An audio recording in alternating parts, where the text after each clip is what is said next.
Hello and welcome. This is Mary with Happy Pine Soap. Today we're doing a wonderful winter-inspired soap that has hints of hot cocoa and cinnamon and chocolate. In addition, this is a luxurious soap recipe. It has jojoba and cocoa butter and lanolin. Of special note, we'll be covering discoloring fragrances because this particular fragrance is one that will turn your soap a very dark brown in color. All right, let's get started. Let's start with some of the hard oils. I've chosen sustainable palm oil from Brambleberry as well as coconut oil for lather. We have cocoa butter, which adds a wonderful luxurious feel to the soap, as well as jojoba and castor oil for bubbles. And then some of our softer oils are high oleic sunflower oil.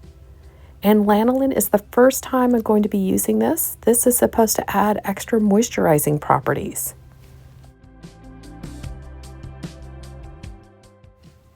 These are all the colors I decided to choose for my chocolate-inspired color theme.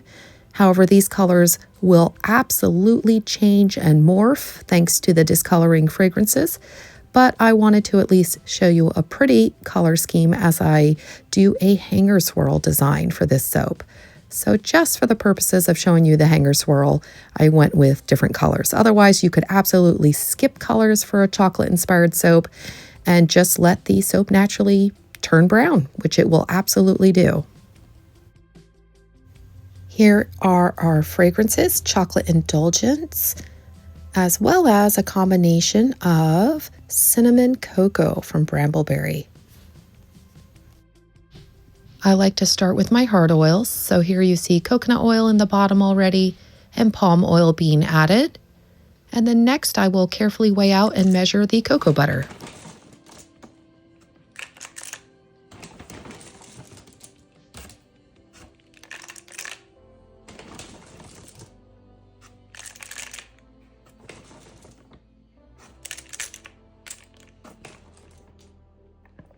I prefer to melt my hard oils separately from my soft oils since they usually have a higher melting point.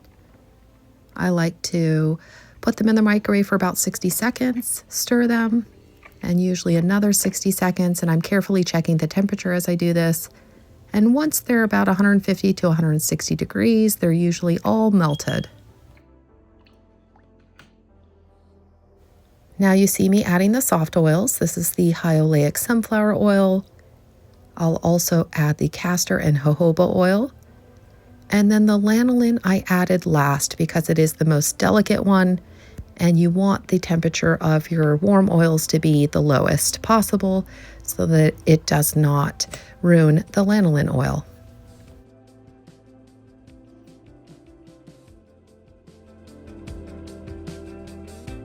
You can see here how adding the soft oils to your warm hard oils drops the temperature of the oils down significantly just by itself. So now the oils are at about 117 degrees from where they started, which was 160. This is my hanger swirl tool that I will be using. You can find these online, and essentially you will be making figure eights in your soap once it's poured. And I went ahead and turned the mold sideways and traced it with my finger here so that you get the idea of what the tool itself is doing once it's down inside the soap. We are ready to start soaping. So our warm oils are now around 91 degrees and our lye solution is 75 degrees, which is room temperature. You carefully add your lye solution into your oils. I like to pour it over a spatula to reduce air bubbles. Go ahead and tap your stick blender to again reduce any air bubbles being introduced into the soap solution. And this time I only blended it for about 4 seconds, gently stirred by hand, and then I completed it with about another 4 seconds of stick blending, and then it was at a stable emulsion where I could continue with the rest of the process.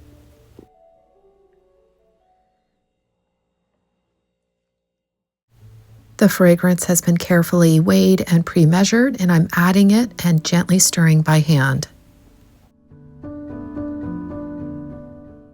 After this, I'll be adding our dried coffee grounds. I used some coffee grounds that were used from a previous cup of coffee that I had made a few days ago, and they are completely dried out at this point. And I just added about a teaspoon and carefully stirred by hand again, and I mushed out any clumps I saw with the spatula against the side of my container. Here, my soap batter is being divided into 4 equal parts, and the pre-mixed micas are now being added. Everything will again be stirred by hand to reduce any chance of further acceleration.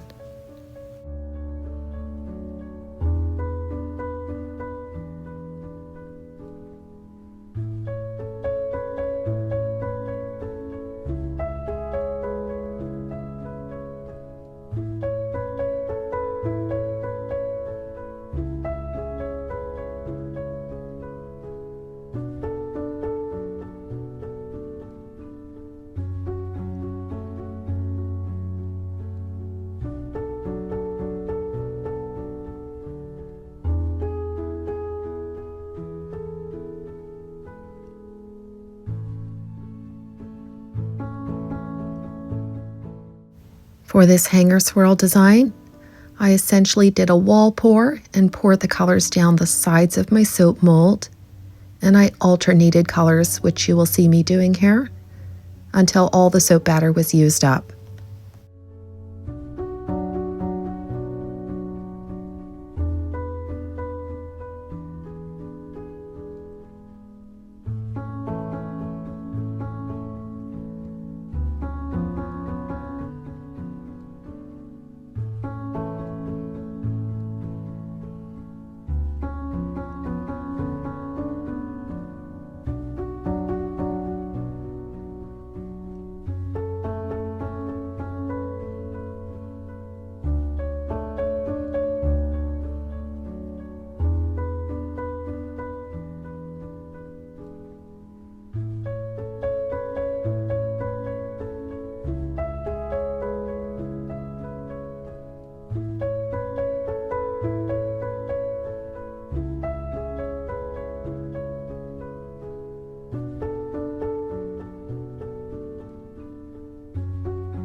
Once your soap is almost all the way to the top, you can start your hanger swirl. And again, you'll see me making slow and careful figure eights, starting from the top and working my way down to the bottom of the mold. And then I decided to carefully continue the figure eights all the way back up to the top of my soap. And then the final step will be doing a nice swirled soap top.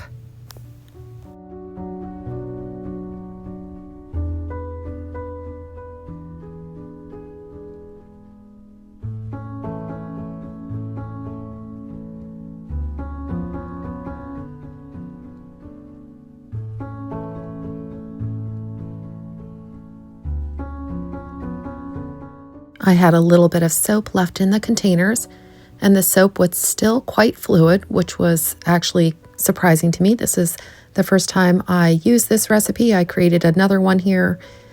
This will probably be my new favorite go-to for a nice thin batter, actually. So I just carefully lay down some lines of all the different colors. It's pretty easy to do a swirled soap top. And then what you'll see me doing once I lay down all the different colored lines is carefully use another tool. I believe it's the cleanup tool from Brambleberry.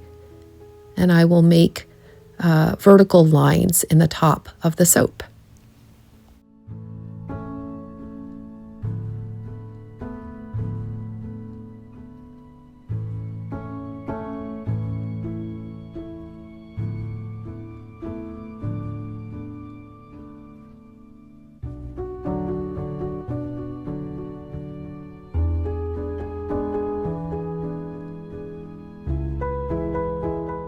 When you're swirling your soap top, you want to make sure you're inserting your tool not more than maybe 1/4 inch. You really just need to swirl the top layers with the soap lines. You don't want to disturb the deeper layers that have your hanger swirl.